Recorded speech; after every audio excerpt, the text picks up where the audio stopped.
Hi, this is Kendra from Pencil and Pigment, and today I thought we would talk about color in history. And today I'm going to do my focus on browns and purples. And I may divide this video in half, I haven't decided. I just really don't want to feel rushed, and there's some really interesting things I want to talk about. But if you are sensitive to the topic of death, if you have suffered a recent loss, if you're having a really tough time, I'm going to be talking about a color that involves human remains. And if that's not something you're interested in, I'm going to try and timestamp the individual colors I'm speaking about in the description box below. So you can either skip that or skip this video, and I will talk to you tomorrow. If you've decided to stay, hi! We're going to start with brown.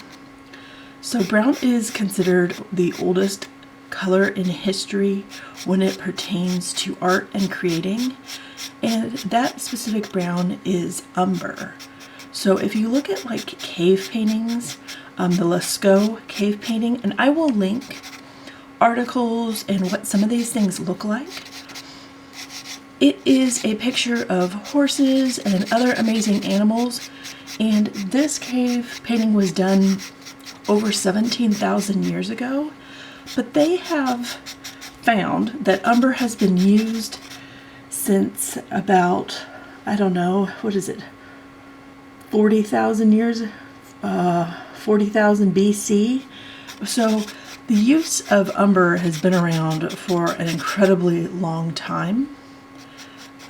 Sepia is made from cuttlefish. There were a lot of browns that were tried out for a while till they sort of got their stuff together with Van Dyke brown. If you talk about asphaltum, which was bitumen from the Dead Sea, so that's sort of a conglomerate material that was gathered up, and that made a brown that was popular, let's see, in the 16th century, and it actually was really hard to keep on the canvas. It made it buckle and warp, and people moved on from that fairly quickly because it just wasn't what they were after. So now I'm going to get into probably the most well-known when people talk about problematic pigments in history. We're going to talk about one called Mumia, which was later referred to as mummy brown, and it is exactly what you think it might be. Mummy brown was actually made from mummies. Folks went to Egypt, would harvest the remains of mummified humans and cats, and then they would later have them shipped to Europe and turned into a paint. This paint is said to have smelled like garlic and ammonia, and apparently it was not good as a watercolor, but it was a very vibrant brown. Now, they do not know which paintings were made of this mummy brown, but they do have a list of a couple artists that were said to have purchased it, and that would be, let's see, I have a list. It's Delacroix, Eugene Delacroix, Sir William Beechley, and Edward Burne-James.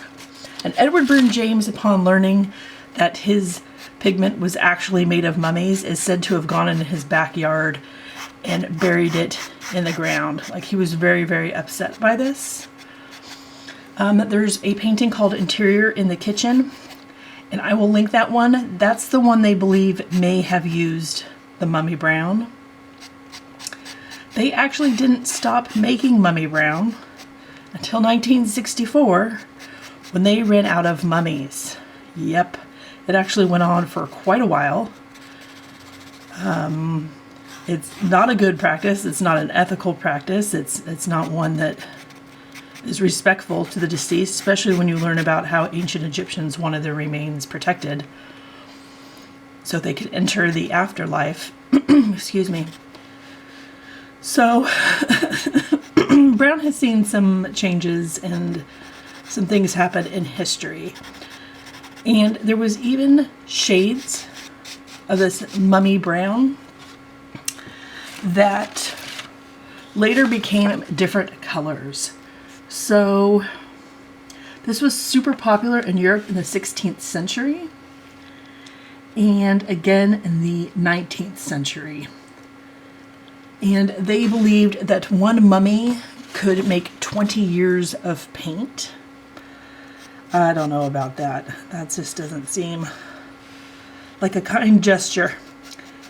And some of the mummy brown was actually called mummy violet because they were able to make some of it purple. So we are going to switch gears into purple. Tyrian Purple is one of the early purples that was used with the ancient Greeks, the ancient Romans, and the ancient Egyptians. This one is the one that is made out of shellfish snails. It's actually made from the mucus. And Cleopatra was so in love with this color, and so was Julius Caesar, that he was the only one allowed to wear it for quite a significant amount of time. Everybody else was banned from wearing it and using it. It takes, to make a ½ ounce of the dye, requires 250,000 shellfish. And it was called Tyrian Purple because it was made in the city of Tyre. That was where the largest manufacturer was, and that is now known today as Lebanon. It wasn't very light fast, so when other things came along, they were snapped up pretty readily just because they needed something stronger and a little bit better. So the next one I'm going to talk about actually wasn't really used for much art. So Tyrian Purple was found in about one painting. It's a Madonna and Child, and I'll link that painting below. But this next purple was discovered on accident. And I'm talking about it not because it was in paintings, but because it led to the creation of so many synthetic dyes and colors. And that one is Mauve. And originally when it was created, they called it Tyrian Purple. And a couple years later, the name was changed because it was too confusing. And the gentleman decided to name it Mauve after one of his favorite flowers. Now this was created in 1956 by Henry Perkins. And he was trying, this is the most random thing ever, he was trying to use hydrocarbons from coal tar that he had found in street lamps, and he was trying to make a malaria cure, and he ended up creating this really strange thing that didn't work, but it left a purple resin on one of his flasks. And from there he sort of created the first synthetic dye, and he later went on to create other pigments and colors, but with this with the use of tar, it led them to create magentas and fuchsias. So this color was primarily used with clothing, which absolutely exploded. Everybody was wearing the purple, and they do believe they have found it now on some postage stamps, this mauve. But this was the first synthetic color, and they really ran with it and just kept going, which I think is just incredible. I now want to talk about the most interesting, weird, random thing, and I'm going to go a little science on you, and I apologize. I want to talk about Han Purple. Han Purple is kind of similar to Han Blue, except for a couple things. So this color it's about 25,000 years old. It was used on murals. The terracotta soldiers, the terracotta army, has Han Purple. They stopped making it in the 3rd century AD, and then it was rediscovered again in 1990. And this is made with mixing quartz, barium minerals, copper, and lead salt. And you have to heat it to 1,000 degrees Celsius or 1,800 degrees Fahrenheit, whichever system of measurement you prefer. Now, they think this was discovered because of glass manufacturing, but they're not sure how they came about making this a reality. But I want to talk about something really, really bizarre. So, and there's some people in this world that like do a crazy thing, and I always think to myself, I want this person in my life. They're so strange and unusual, and they do weird stuff, and they just sound so super cool. So somebody in their infinite wisdom was like, hey, you know what we should do with this purple?